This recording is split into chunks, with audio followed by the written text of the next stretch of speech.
C'est vrai que cette question d'anniversaire, alors j'avais bien saisi que Christian allait parler d'anniversaire, donc je m'étais dit, mais je pense que tu l'avais compris, que j'allais parler du temps justement, puisque tu m'as excellemment introduit à ce que j'allais dire sur le temps. Et alors un anniversaire assez particulier, parce que comme l'a dit le recteur tout à l'heure, c'est des 70 ans qui ont été fêtés à 71 ans. Donc pourquoi? Parce que justement le temps s'est arrêté pendant quelque temps. Alors nous avons cru que le temps s'était arrêté pendant le Covid, pendant les confinements. Et beaucoup ont attendu pendant ce temps-là que quelque chose puisse se passer. Alors le début du confinement a été un temps, pour certains, moi je l'ai vu chez certains patients, a été un temps presque heureux. Et dans une enquête qu'on avait faite avec Arnaud Béal sur le vécu du confinement, une enquête qualitative qu'il avait faite, mais j'avais un peu accompagné dans cette enquête, les gens évoquaient beaucoup cet arrêt du temps pendant le premier confinement et quelque chose qui pouvait, pour certains, être presque heureux, pas toujours. Mais c'était un temps, au fond, on s'apercevait qu'on pouvait justement vivre le temps autrement, en attendant évidemment qu'on en sorte. Alors c'est peut-être parce qu'on en est sorti, alors c'est là que cet anniversaire prend une saveur particulière, que nous pouvons fêter un anniversaire. On en est sorti du Covid, et ça a été une épreuve pour nous, mais aussi pour beaucoup de gens, et pour beaucoup de personnes, surtout les personnes qui sont seules ou qui sont dans des situations familiales complexes. Mais on en est sorti aussi parce que même si Psychoprat est une grande dame ou un grand pépé, je ne sais pas, ou un grand monsieur assez solide, il y avait effectivement un certain nombre de questions à reprendre, de réformes à faire et de développement, disons, qui étaient nécessaires, qui nous étaient demandés. Donc on en est sorti aussi de ce point de vue-là, et je pense que Christian pourra continuer à développer, et avec toutes les équipes qui sont présentes et qui sont tout à fait... je dirais à la fois partie prenante et inventive et présente, comme tu disais tout à l'heure. Alors tu avais évoqué donc ce statut des anniversaires, donc je vais évoquer l'importance du temps et de la temporalité, justement, et qui est un thème qui est intéressant justement pour les psychologues. Tu l'as abordé, esquissé dans ce que tu as dit. Alors, il s'en est passé des événements en 70 ans, ça, on peut le dire, et c'est ça aussi la portée de l'anniversaire, c'est qu'il y a cette dimension il s'est passé beaucoup de choses. D'autant que la temporalité, tu l'as évoqué avec Armut Rosa, est aujourd'hui un peu resserrée. Alors, elle était peut-être plus étalée pendant le confinement, mais elle est plus resserrée. On peut même dire, comme dit ce sociologue allemand, que le temps s'est accéléré. Que reste-t-il des premiers anniversaires de Psychoprat ou de l'EPP? Il y en a eu. Je sais que je vois qu'il y a des photos d'un anniversaire à Lyon. Notre école a effectivement vécu depuis quelques années donc une forme d'accélération qui est celle du temps commun, mais qui est aussi celle des multiples réformes dont je viens de parler, que nous avons initiées, qui ont été parfois un peu pressantes pour les personnes qui travaillent et avec nous, et puis pour les étudiants, mais qui étaient nécessaires, mais qui se voulaient aussi inventives. Donc, comme ça a été dit, nous avons créé une équipe de recherche, étoffé largement l'équipe administrative, renforcé les échanges et les collaborations internationales, ça a été beaucoup dit aujourd'hui. Nous avons aussi tenté de prendre encore plus d'attention à la croissance réflexive de nos étudiants. Plusieurs enseignants s'y sont penchés, et le service des stages aussi, bien entendu, de les aider à se constituer justement dans le temps, une vraie identité professionnelle. Alors c'était le cas auparavant, évidemment, mais cette dimension de Psychoprat que nous avons tenté de maintenir, parce que la famille de l'école de psychologues praticiens, et le terme de famille, c'est un terme qui a été utilisé, je crois, quand nous avons été questionnés sur les valeurs, et se retrouve depuis 70 ans autour de cette notion de professionnalisation. Donc cette notion qui est une belle notion. Il nous faut maintenant affirmer ce que nous sommes, donc la question d'identité que tu évoquais tout à l'heure, et ce que nous avons toujours été, tout en demeurant créatif. C'est ça l'identité, hein. C'est ce que le philosophe Paul Ricoeur évoque en parlant de l'identité idem et l'identité ipsé. L'identité idem, c'est, bon, quelque part, on est resté pareil.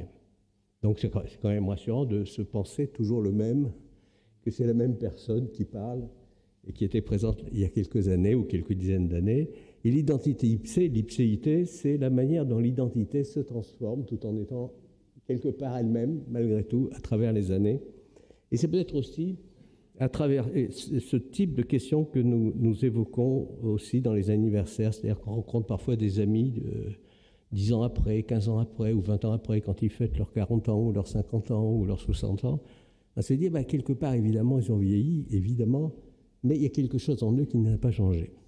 Ils ont vieilli, ils se sont transformés, ils ont eu parfois une réussite professionnelle ou pas, des événements qui leur sont arrivés, mais quelque chose de l'identité s'est déployé.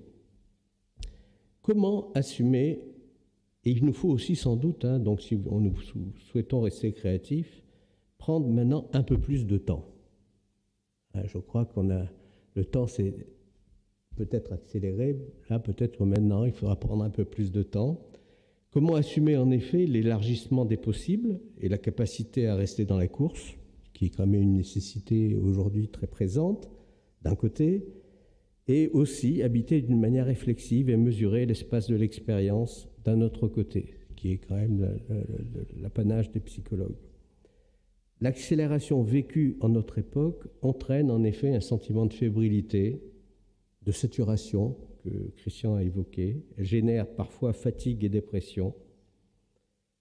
Et est associée d'ailleurs cette idée d'accélération, très paradoxalement par Hartmut Rosa. Cette hyperaccélération est associée à un immobilisme structurel et culturel. C'est-à-dire qu'on peut très bien se vivre dans une hyperaccélération ou le penser comme tel, et en fait ne pas bouger. C'est ce que j'appelle un peu la temporalité borderline. C'est-à-dire qu'on est dans le mouvement, on peut être dans le mouvement constamment, et en fait, l'identité ne se développe pas réellement et ne s'ouvre pas réellement à l'altérité. Hartmut Rosa va même jusqu'à pointer le risque d'une pétrification de l'histoire dans laquelle plus rien d'essentiel ne changerait, quelle que soit la rapidité des changements en surface. Et donc des changements en surface hyper rapides, et puis pourtant, rien ne bouge. Donc c'est un peu effectivement la question qu'on peut avoir avec certaines personnes que nous accompagnons, ou certaines institutions parfois aussi que nous sommes amenés à accompagner pour les psychologues RH. Ça paraît étrange, inquiétant, l'idée d'une accélération qui pourrait n'être qu'une apparence et recouvrir au fond un immobilisme. Mais c'est peut-être lié, et ce qu'on a évoqué cet après-midi, notamment dans les recherches autour des ressources humaines, peut-être parce que nous avons du mal à imaginer et à mettre en forme le futur. Donc une des questions, on parlait du livre que j'évoquais tout à l'heure, une des questions effectivement de la suite d'un anniversaire, c'est de pouvoir continuer à mettre en forme le futur, à l'imaginer. Et dans cette accélération du temps collectif, il ne faut pas se laisser piéger par cette accélération. Pour une part factice, il faut peut-être même résister. Je crois que dans le livre qui était évoqué, il y avait le terme de résistance. Donc, résister à cette accélération, et je crois que c'est nécessaire pour notre type de profession. En effet, la temporalité constitue la manière, vous le savez, dont nos psychismes habitent le temps. Elle se déploie donc au niveau individuel, articulée avec une dimension évidemment collective, partagée. La mémoire, on a parlé de la mémoire, nous le percevons bien pour l'école de psychologues praticiens, et aussi collective.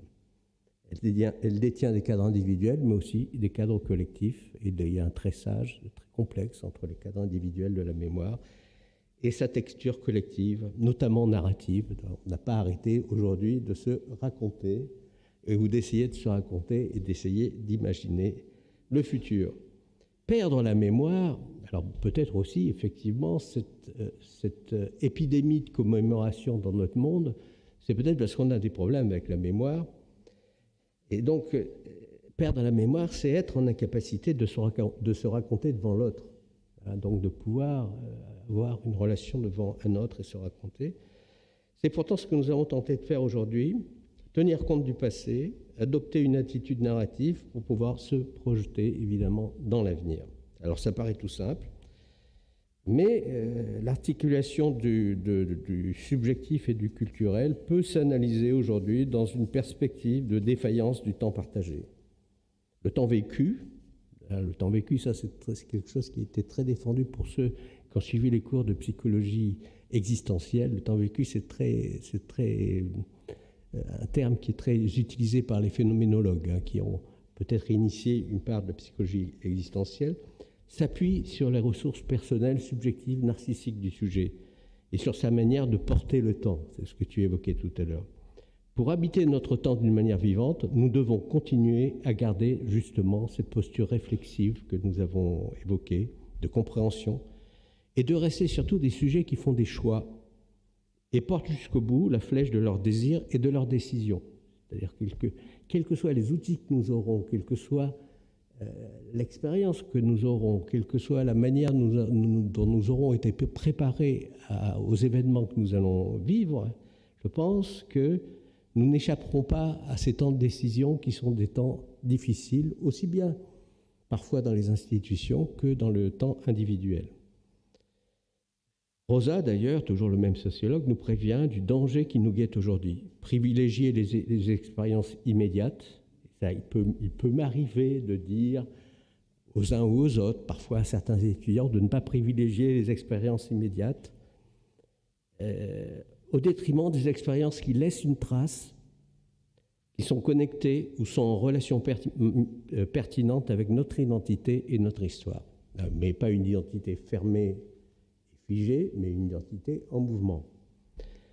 Donc, cette fabrique personnelle et collective du temps, c'est-à-dire ce que j'ai évoqué de la temporalisation, demande une pensée et, j'allais dire, un effort. C'est pas seulement, ça se fait pas comme ça, il y a un effort. Surtout quand les finalités communes, et on l'avait évoqué beaucoup dans tout ce qui concernait les recherches autour de l'éco-anxiété, etc., surtout quand effectivement les finalités communes semblent problématiques. Certains jeunes adultes en particulier, mais pas seulement des jeunes adultes, détiennent une conscience inouïe de la lourdeur des possibles, tant l'instant du choix est pour eux vertigineux. Alors, on peut évoquer du kairos, cette présence au choix, possibilité de choisir une vie, de choisir des études. Alors évidemment, ces choix sont à refaire tout le temps, mais pour beaucoup d'entre nous, et ça c'est quelque chose que je ne connaissais pas il y a 20 ou 30 ans, pour beaucoup d'entre nous, notamment les plus jeunes, c'est le moment du choix ou le moment des choix est un moment difficile et c'est un moment qu'il faut de plus en plus accompagner et c'est ce que nous essayons de faire aussi à Psychoprate.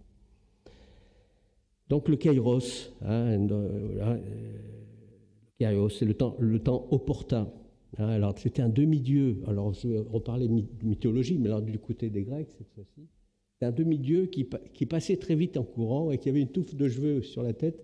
Il fallait saisir la touffe de cheveux au passage pour pouvoir le prendre au bon moment. C'est l'instant décisif.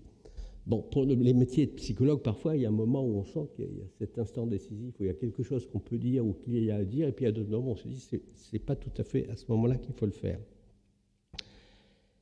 L'angoisse contemporaine des possibles évolue donc souvent dans cette temporalité que j'ai qualifiée de borderline, et peut-être même parfois, comme on l'a évoqué tout à l'heure, une espèce de consommation addictive du présent pur, et suscite aussi l'angoisse d'un arrêt possible du temps. Quand on a parlé de beaucoup de questions qui sont en lien avec des faits objectifs, l'éco-anxiété est en lien avec des faits objectifs, mais j'entends beaucoup de gens qui pensent que le temps va s'arrêter. Parler du renouveau des millénarismes, que le temps va s'arrêter et qu'on est quelque part à la fin du temps. Ce que je ne crois pas. Le recours au passé s'évanouit non pas par un jeu de refoulement, mais par incapacité de s'atteler au travail imposé, parce que c'est un travail par la temporalité. Alors, si je prends ce détour, c'est pour que nous souhaiter à Psychoprate, nous souhaiter ne pas souhaiter cela. Nous devons habiter le temps. L'anniversaire n'est pas un lieu comme ça extérieur dans lequel qu'on marque parce que justement on ne sait pas trop quoi faire du temps dans lequel on est, on ne sait pas trop quelle décision on va prendre. Nous devons donc habiter le temps et utiliser l'événement, ces 70 ans par exemple, non seulement pour marquer le temps, et pourquoi pas, hein, ces évolutions, mais aussi pour produire, si j'ose dire, du temps. Produire du temps. Un philosophe qui s'appelle Claude Romano dit que l'événement produit du temps. Quand il y a un événement, il y a une production du temps, c'est-à-dire une temporalité vivante. Quand vous êtes face à un événement, parfois des événements douloureux, parfois des événements au contraire heureux, il y a quelque chose de la temporalité qui s'ouvre et d'une possibilité d'ouvrir les possibles. Pas sur le mode maniaque, pas sur le mode de production à tout prix de nouvelles techniques qui révolutionneraient la thérapeutique, ou d'articles et de recherches calibrées, mais sur le registre d'une évolution encore possible, d'un mieux-être qui ne soit pas seulement du mieux, mais qui soit aussi de l'être. 70 ans. Alors j'ai vu dans ton livre que tu aimais les références cinématographiques. Hein, tu prends beaucoup d'exemples sur les âges de la vie en parlant du cinéma. Alors je trouve ça très intéressant parce qu'il y a beaucoup de films, hein, ou de séries qui parlent des âges de la vie. Alors 70 ans. Alors je vais faire référence à un film que probablement peu de gens connaissent ici. C'est l'âge de la vieille dame indigne. Alors tu parlais de Pépé, là je parle de la vieille dame indigne. Je crois que personne ne connaît moi je l'ai vu quand j'étais beaucoup plus jeune. Et c'était un très beau film d'un certain René Alliot qui est sorti en 65. Donc je l'ai vu plus tard, moi. Je ne pense pas que je l'ai vu en 65. Et c'est une vieille dame, donc qui a 70 ans, et qui se retrouve seule après le décès de son mari. Et elle se lance sur les routes de France. Elle recommence à inventer sa vie après ce décès. Et ce qui est très frappant, c'est que ses yeux intenses sont animés par une insatiable curiosité. C'est-à-dire qu'elle découvre la France. Alors, à l'époque, c'était le grand voyage. Je pense qu'elle est en deux-doches. Elle découvre la France avec une amie qu'elle a rencontrée un peu au hasard. Son âge n'est pas celui du renoncement, mais de l'émerveillement. Et c'est un émerveillement qu'on voit dans son regard, cette femme. Elle arrive enfin à créer son propre bonheur. Le regard lumineux de cette dame s'épanouit comme un mystère de jouissance, de liberté. Je souhaite donc que Psychoprathe soit ainsi cette vieille dame, non pas indigne. Alors le terme de vieille dame indigne, c'est les enfants qui la voient comme ça, parce qu'ils ont peur qu'elle dilapide l'héritage. Donc c'est pour ça qu'elle est indigne. Hein, mais capable de créativité et de sérieux, et qui garde en elle un regard lumineux, un regard de curiosité. J'invite donc le PP à continuer avec Christian Hélon et avec toute l'équipe, hein, de cultiver les expériences qui atteignent ou transforment ce qu'elle est, dans le cadre d'une créativité appuyée sur son passé et sur une solide réflexion. J'aimerais terminer en citant, c'est une citation que j'ai déjà faite, mais que j'aime beaucoup, qui est une citation du psychanalyste Jean-Bertrand Pontalis, qui était aussi écrivain. Donc c'est un psychanalyste qui avait une excellente plume. Dans son ouvrage « Ce temps qui ne passe pas ». Et il disait, ce qui est intéressant, ça rejoint ce que tu disais, si l'inconnu était moins derrière nous, l'insaisissable origine, que devant, ce que nous ne connaissons pas encore pour ne pas l'avoir éprouvé, pour ne pas l'avoir trouvé. Phrase qui est étrange, mais qui est si juste. Le principal but d'un chemin de vie n'étant pas de revenir à l'origine, parce que ça ne marche pas. Alors évidemment, il y a des temps cycliques, mais les temps cycliques peuvent être aussi sous la forme de la spirale, ou de s'y complaire dans l'origine, mais de nous rendre, comme l'affirme Pontalis dans la suite de la citation, capables de nous inventer. Et donc l'origine est là un appui pour devenir ou redevenir capable de s'inventer. Ouvrir le temps, telle est notre tâche de psychologue, quelles que soient au fond, à mon avis, les situations dans lesquelles nous exerçons la psychologie, parce que cette ouverture n'est plus offerte, plus toujours, en tout cas dans le monde commun. C'est aussi la tâche, dans divers lieux pour le psychologue, en travail en clinique, d'essayer d'ouvrir ce dont le temps pourrait s'arrêter. Le goût du risque, j'ai dit, pondéré par une réflexion solide, une forme d'humilité sont nécessaires. L'humilité signifie ici que rien n'est écrit. La temporalisation présuppose une liberté, à la racine même de l'identité de chacun. Nous avons la liberté d'inventer des choses.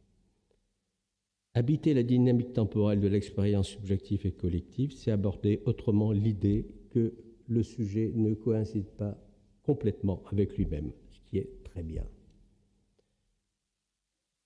Ce qu'expérimente Psychoprate, et chacun d'entre nous, c'est la mutation créatrice de l'expérience du présent, donc une expérience du présent qui pourrait être une expérience du pur présent, en expérience de la durée. C'est plus difficile de faire une expérience de la durée. Penser l'avenir, c'est aussi éprouver le passage du temps et surtout conserver ce qu'il est si difficile de définir et qui fait la singularité d'une personne ou d'une institution. Bon, pour nous, un collectif solide et vivant, une réflexion sur une profession si nouvelle, très peu d'années, on a dit tout à l'heure, quelques dizaines d'années, même pas, et si nécessaire, cette profession. Cette alliance si particulière entre le nous et le je, je souhaite donc à l'école de psychologues praticiens de vivre ainsi les 70 ans qui viennent. Voilà, je vous remercie.